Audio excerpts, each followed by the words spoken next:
All right, Tim and Steve, actually we have three stories, so I'm going to try to fit this in. Two have been related to me, and one is really on my experience, and and we'll get into that in a minute.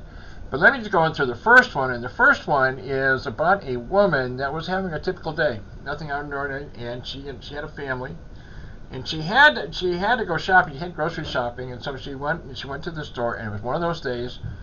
Parking lot was full, the grocery store was full, and she said, I'm going to go ahead and do it and get the shopping done. So she goes in and she does her grocery shopping, and then when she gets done, she's looking at the lines, and they ain't no way. All the lines are long, so she takes the one in the middle, stands in front, and she's looking at there was a young couple before her, and she noticed something about them. They seemed something was very, very wrong, and they just seemed to, and their heads were bowed, and they were just really something was going on with them, but she had no idea.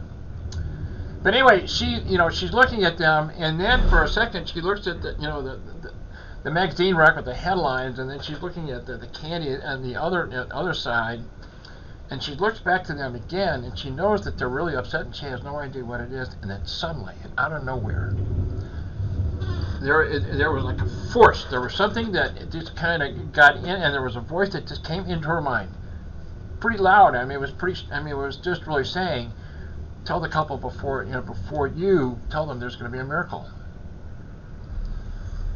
And she's just taken aback by this. There's going to be a miracle.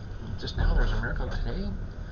And then she starts really thinking about it, because you're in a grocery store, you're in a line, and you're going to tell somebody and get in front of them, there's going to be a miracle today. She didn't know how they're going to react. She had to kind of go through a little bit of something, and then finally she gets a nerve, because the voice was just urging her.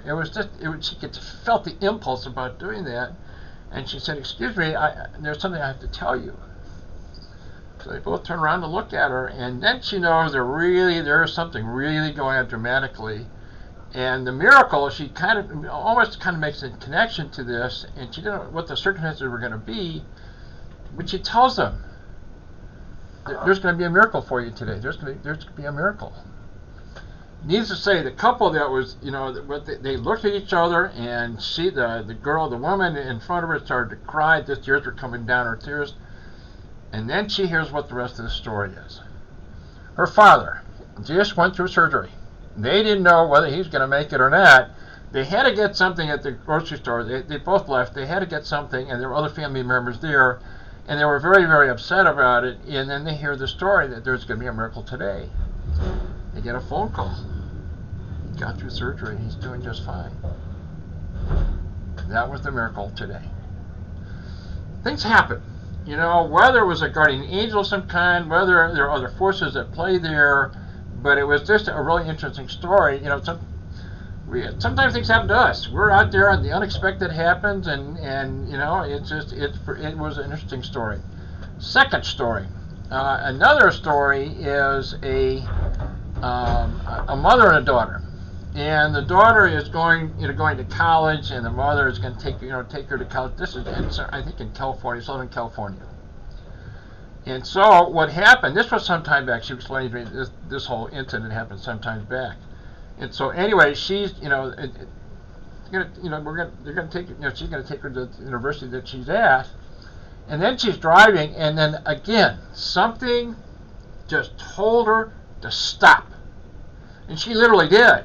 It was like she was off to the right, and she stopped the car, and the daughter's looking, what the heck is going on? She said, something's telling me not to go, not to do it, not to take you there. So she pulls off, and she gets off on the side streets, and she sits there and was taken by surprise. The whole thing, and the daughter was kind of upset. I gotta get back to the dorms. I gotta get back to school. Sometime later, she takes a roundabout way, and she doesn't go on the freeway. She stays away from the freeway. What she finds out on the news soon after, they're taking another path, toward the university, and they hear a terrible pileup on that freeway. There was a terrible accident, and I don't know, and it was in the news. Actually, it was I think 25, 30 cars involved in this. But if they stayed on track and stayed in there, they would have been in that accident, and no idea. And I think some people were killed from what I understand.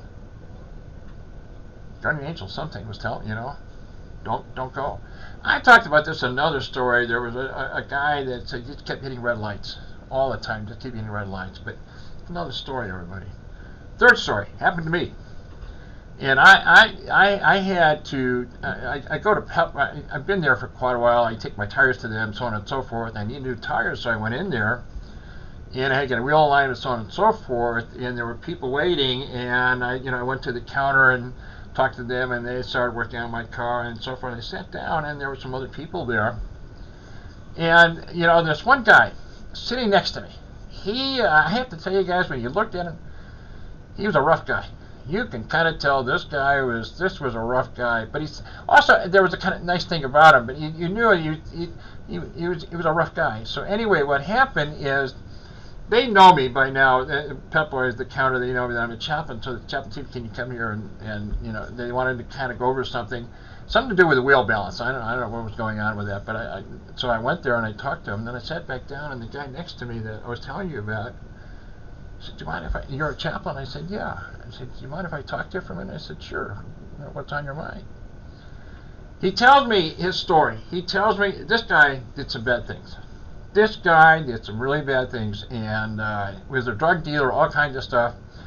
And what happened in his life, he got in a very bad car accident. He ended up in the hospital.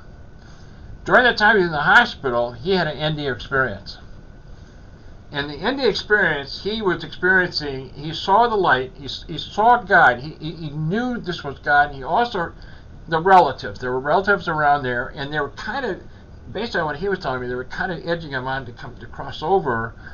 But he started thinking about it, and then God was talking to him. They were going back and forth, and God was saying, "It's not your time." And the thought was going through his mind, he's got 6 kids. It's not his time. He's got to take care of these kids. So he's telling me the story, and I was taken aback by the story and just by how it affected him. But the other effect is, I wanted to really.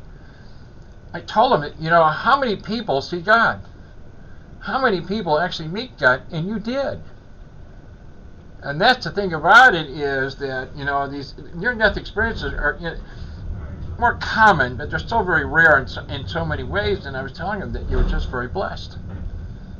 And he was telling me there, from that moment on, when he had that experience, his whole life changed. It changed. I mean, he just knew. And the voice was really telling him, God was telling him, you have to stop. You have to stop what you're doing. And that's what discussed during the ND experience.